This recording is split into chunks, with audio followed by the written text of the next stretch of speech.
Kodamtala Thanabe Khobjak Bishnupur Gram Panchayat Amchayo Umor Sosegya Chishini Umorni Buri Busha Khobjakmani Paithago Police Rutugi Karui Mankha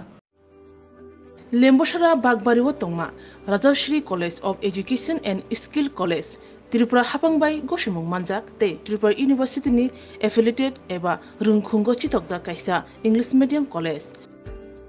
Oro Physics, Chemistry, Mathematics, Botany, Geology, Human Physiology, Geography, English, Kokborok, Political Science, History, Education, Philosophy, Sociology, or subject of Porizago, or Rungno Kotoro, Pornerongno, All India, Competitive Amzamurungni Bagibo, Magnangno Frunzago, Rungsunarung Bagai, Thugai Duda, Mentor Tongo, Tei Tongo, Bas Malkuni Sepsap, Tongo Kutsukbremni, Laboratory, Smart Class, Babai Buri, Nighthawk Krangjak, Tongberni Bishingo Shonsajak, Rajashri College, Khas Rangino, Subsutara Novochawi, Lekapura Klaimano, Haike, Leriawi, Tinino Fadi,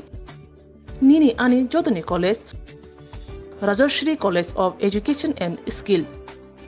Nikuma, Bagbari, Lemboshara, Tripura, Kokdug number 9873673875.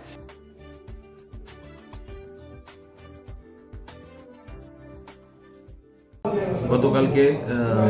Bishnupur আমাদের যে area Bishnupur area ward number 2 থেকে মহিলা আসে এবং আমাদের কাছে report করে যে ওনার নাবালিকা মেয়ে 17 বছর ও আগের দিন রাতের বেলায় খাওয়া দাওয়ার পর ঘুমিয়ে থাকে ঘরের মধ্যে এবং পরের দিন যখন উনি ঘর থেকে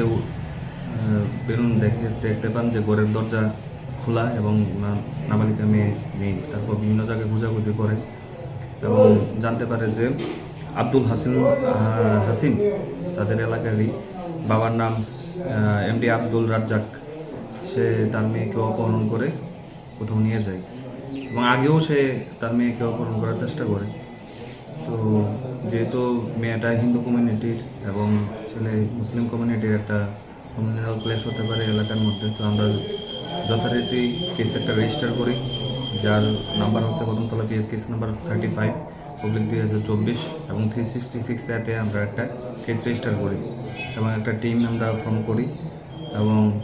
সোর্স লাগিয়ে বিভিন্ন থানাতে আমরা ইনফর্ম করি, বিভিন্ন নাকা পোস্টে আমরা ইনফর্ম করি, ফটো সার্কুলেট করি এবং